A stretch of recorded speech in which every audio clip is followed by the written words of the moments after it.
Iemand het my eendag gesê, hulle ons het gesels oor mense wat offended raak on social media. En kyk, die amount van mense wat offended raak op social media is actually insane, right? En ons het gepraat oor dit. En die persoon het so 'n goeie example gemaak, because die persoon het gesê, om offended te raak op die internet, as om kwaad te raak, dat sy nat gekry, terwyl sy gechoose het om in die pool te spring. Because everything that you are watching on the internet, you choose to watch. If you see that something is triggering, if you see that something is not, I don't like this, you have got 100% control on whether you want to continue watching it or not. Therefore, to be offended on the internet is a choice. What is wild for me, what is completely, it's bonkers, is the fact that people want to blame the person who said the things that is offensive because they were offended by it, knowing full well that they kept on watching the video, they kept on listening to the audio, they kept on watching this person's profile. And then when it triggers them to the point where they are offended, they blame the person. Can you imagine me switching the TV on, seeing a show that I don't like, keep watching that show, then blaming DSTV because the show that they put on offended me? Meanwhile, I'm sitting with a remote. Can you imagine how crazy that is? And that is the internet today. Sometimes I get in these little moods and I make these videos where I will say, come, say something on this video so I can block you. And I do that very intentionally because the people who don't like me, the people who disagree with me, the people who want to whatever, call them haters or whatever, those are the people that watch my content the closest because they are looking for reasons to be offended. They are looking for reasons to disagree with me. It is the weirdest, craziest, wildest thing that I have ever seen. Because you ask yourself, you put yourself in the situation and now you're blaming me. Now you must hear things like this one must come off this app. It's very similar to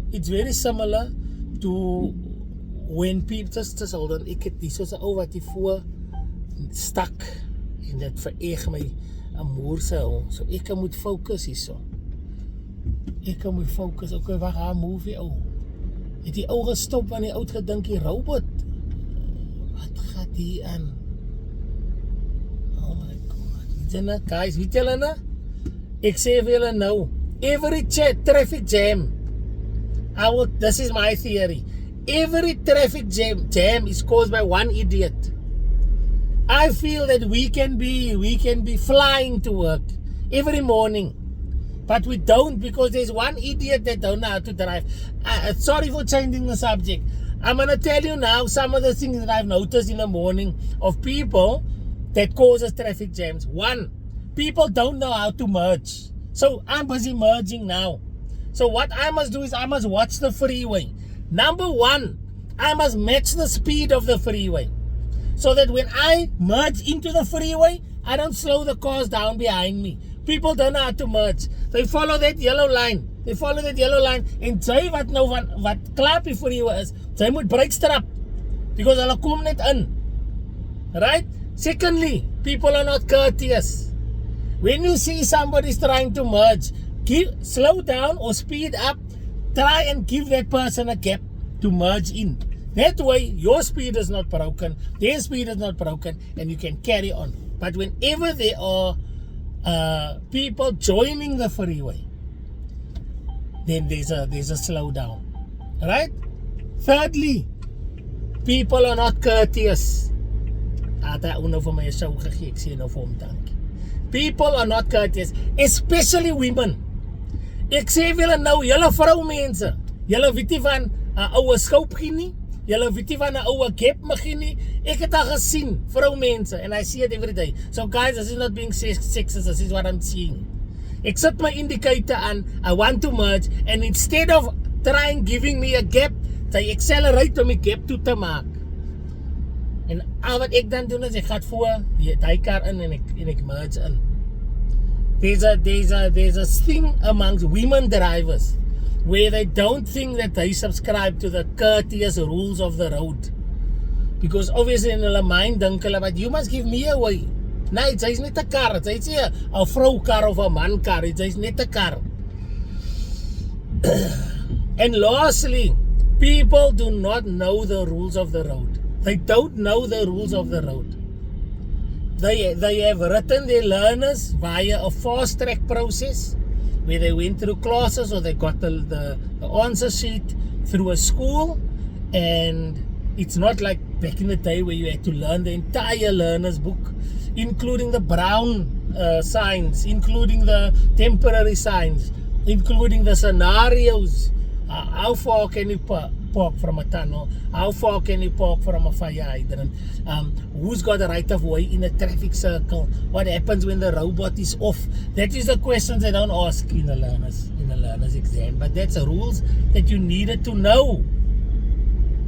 So you've got brand new drivers that does not know the rules of the road, and there's a breakdown, especially when it rains, especially when there's a robot that doesn't work, in load shedding.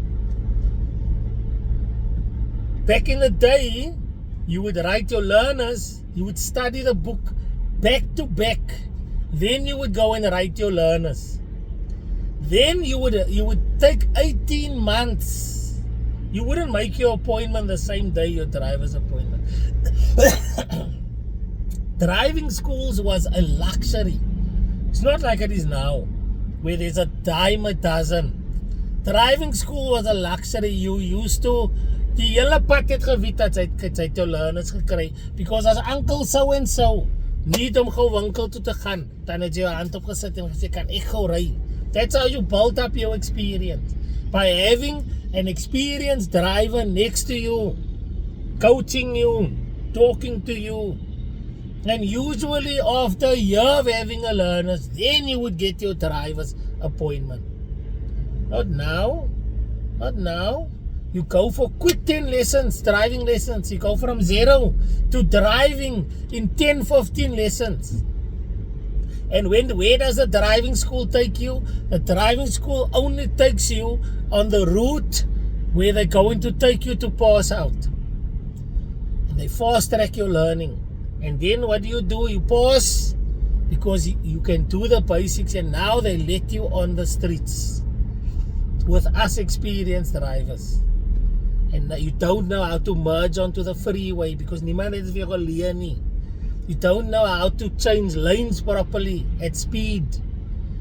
And then you get people that hulle wil brake strap in die traffic circle. And they become, and it becomes a hazard. But if you ask that person to produce your license, they have their license. Sorry for the subject change, but I just thought I had to. Can you imagine how many truck drivers on the road driving tons and tons and tons of vehicle that smuggle their license? It's such a danger. It's such a danger. And I'm gonna tell you, everywhere, and just watch on the freeway where the congestion is where people are merging or people are climbing off, and people don't know how. Because hulle het nie wel het hy geleer by die driving school het. Because die driving school het net vir hulle geleer die route wat die traffic op hulle gaat vat. But that's part of life, I guess. Like this guy switching on his indicator now, and all I need to do is just slow down slightly om hom 'n scope te gee. Ek het hier hele teens genoud as ek het 'n bietjie bereikse trappie. Nou kan hy oorkom. Maar was dit nou 'n vrou, was ek nou 'n vrou en sy sien daai indicator, dan maak sy die gap toe. Because hoe kan sy voor my inkom? Ek sien dit 1000 keer 'n dag. Ek is heel dag op die pad. Ek wil hê hulle moet net notice. If there's one thing that women drivers are incapable of doing is giving you a show, is reading the traffic. Oh wait, this guy's coming in. Let me open up the gap so that this guy can slot in so that I don't cause congestion. No. How dare this man go in front of me? It's actually ridiculous. Julle vroumense moet actually regkom met julle driving. En as sy sien sy is in die vinnige baan en as 'n kar agter jou, ek gee nie om wat die rule is nie. If you are hold up in traffic, move out of the way. You're proving nothing to nobody by staying in the way. Oh, I'm driving the speed limit. He must just wait. Just get out of the way. It's simple. Get out of the way and let them go and must now drive. Because you love it most of it. Everyone driving slower than you is an idiot, and everyone driving faster than you is mad. That is completely acceptable. But if you see someone in your rearview mirror and they want to drive faster than you, wat gaan dit vir jou kos om uit sy pad uit te kom en laat hy maar aangaan met sy lewe? Especially ladies. Especially the ladies.